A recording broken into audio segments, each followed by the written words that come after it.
नमस्कार, मैं नेहा सिंह। आप देख रहे हैं नया भारत टीवी। झारखंड के पूर्व मुख्यमंत्री चंपाई सोरेन को बीजेपी में शामिल कर भारतीय जनता पार्टी के नेता जीत का जश्न अभी से मनाने में जुटे हैं। तो झारखंड के मुख्यमंत्री हेमंत सोरेन उनके भाजपा में जाने के बाद से ही उनकी कार ढूंढ रहे हैं। अब तो उन्होंने चंपाई सोरेन के कट का एक नेता भी जनता के सामने खड़ा कर दिया, जो न सिर्फ चंपाई सोरेन की जगह लेंगे बल्कि उनका डट कर मुकाबला भी करेंगे। कौन है वो नेता और कैसे हेमंत सोरेन ने पल भर में बीजेपी का प्लान को चौपट कर दिया, ये हम आगे बताने चाहते हैं। झारखंड में जेएमएम विधायक रामदास सोरेन ने शुक्रवार को हेमंत सोरेन मंत्रिमंडल के चंपाई सोरेन की जगह ली है। झारखंड की राजनीति में उथल पुथल है। दिग्गज आदिवासी नेता और पूर्व मुख्यमंत्री चंपाई सोरेन ने झारखंड मुक्ति मोर्चा को अलविदा कह दिया। ऐसे में हेमंत सोरेन की पार्टी जेएमएम के सामने संकटों का पहाड़ खड़ा हो गया है। एक तरफ दिग्गज नेता के साथ छोड़ने से गहरा झटका लगा है, तो दूसरी ओर कोल्हान जैसे बड़े आदिवासी बेल्ट में ऑल इज वेल का संदेश पहुंचाने की चुनौती। फिलहाल जेएमएम के कार्ड ढूंढ ली है। घाटशिला से विधायक रामदास सोरेन को आगे करने की तैयारी कर ली है। रामदास सोरेन ने कैबिनेट में चंपाई सोरेन की जगह ली है। वे मंत्रिमंडल में 12वें मंत्री हो गए हैं। चंपाई के इस्तीफे के बाद कैबिनेट मंत्री का पद खाली हो गया था। रामदास को चंपाई सोरेन का करीबी माना जाता है। ऐसे में मुख्यमंत्री हेमंत ने रामदास को मंत्री बनाकर न सिर्फ बगावत थामने के लिए बड़ा कदम उठाया, बल्कि संथाल आदिवासी समाज को भी साधने की कोशिश की। जानकारों का कहना है कि हेमंत सोरेन का पूरा फोकस कोल्हान इलाके में संगठन का दबदबा बनाए रखने पर है। हेमंत चाहते हैं कि कोल्हान में चंपाई का प्रभाव है और संथाल समाज से आते हैं। वे 44 साल के करियर में पार्टी के कार्यकर्ता से लेकर सीएम पद तक पहुंचे। यही वजह है कि हेमंत ने चंपाई की बगावत से लेकर ब्रेकअप तक अब तक कोई टिप्पणी नहीं की है और चुप्पी साधे हुए। चंपाई पुराने और मंझे हुए नेता है। ऐसे में हेमंत चंपाई की अगली रणनीति को समझने की कोशिश में लगे। माना जा रहा है कि चंपाई की बगावत से कोल्हान में जेएमएम को नुकसान और बीजेपी को फायदा हो सकता है।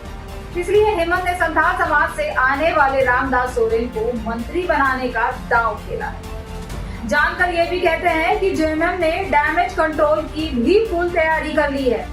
रामदास सोरेन को कैबिनेट मंत्री बनाकर न सिर्फ पूर्वी सिंहभूम जिले को महत्व दिया है, बल्कि कोल्हान इलाके को साधने के प्लान पर भी काम शुरू कर दिया।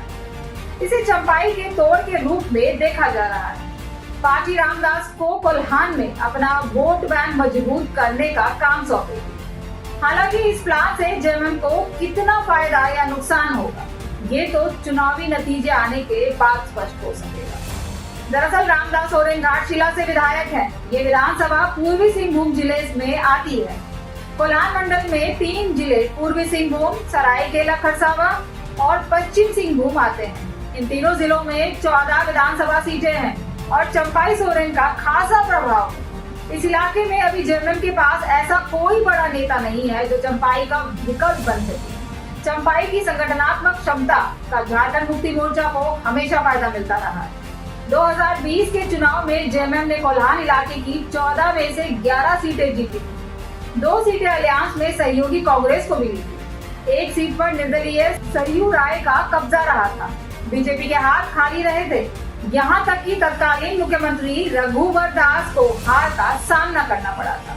यही वजह है कि बीजेपी को कोल्हान इलाके में मजबूत आदिवासी नेता की तलाश रही है। अब चंपाई के जरिए बीजेपी न सिर्फ 14 सीटों पर अपनी पकड़ मजबूत कर सकती है, बल्कि जीत का सिलसिला भी शुरू कर सकती है। चंपाई इससे पहले एनडीए सरकार का हिस्सा भी रहे हैं। वे सितंबर 2010 से जनवरी 2013 तक एनडीए सरकार में कैबिनेट मंत्री रहे हैं। 2019 में परिवहन और पिछड़ा कल्याण मंत्री भी रहे हैं। रामदास सोरेन संथाल समुदाय से आते हैं। वे पूर्वी सिंहभूम में जेएमएम के जिला अध्यक्ष भी हैं। वे अलग राज्य के आंदोलन का हिस्सा भी रहे हैं और कई बार जेल भी गए हैं। रामदास सोरेन 2005 में पहली बार निर्दलीय चुनाव लड़े और कांग्रेस उम्मीदवार प्रदीप कुमार बलमुचू से चुनाव हार गए। उसके बाद 2009 में जेएमएम के टिकट पर घाटशिला विधानसभा सीट से चुनाव लड़ा और 1192 वोटों से जीत हासिल की। उन्होंने इस चुनाव में प्रदीप कुमार बलमुचू को हराया था। हालांकि 2014 के चुनाव में रामदास को हार का सामना करना पड़ा। उन्हें बीजेपी के लक्ष्मण डूडू ने 6,403 वोटों से हरा दिया। 2020 के चुनाव में रामदास ने हार का बदला लिया और लक्ष्मण टूडू को हराकर दूसरी बार विधानसभा पहुंचे। राज्य में जेएमएम की सरकार बनी, लेकिन रामदास को कैबिनेट में जगह नहीं मिल सकी क्योंकि कोल्हान इलाके से चंपाई बड़े नेता माने जाते हैं और उन्हें हेमंत सोरेन सरकार के कैबिनेट में मंत्री बनाया गया। इस वीडियो में इतना ही। वीडियो अच्छी लगे तो शेयर कर दीजिए। हमारे चैनल नया भारत टीवी को सब्सक्राइब कर दीजिए और यदि कोई सुझाव देना चाहते हैं तो कमेंट बॉक्स में आपका स्वागत है। नमस्कार।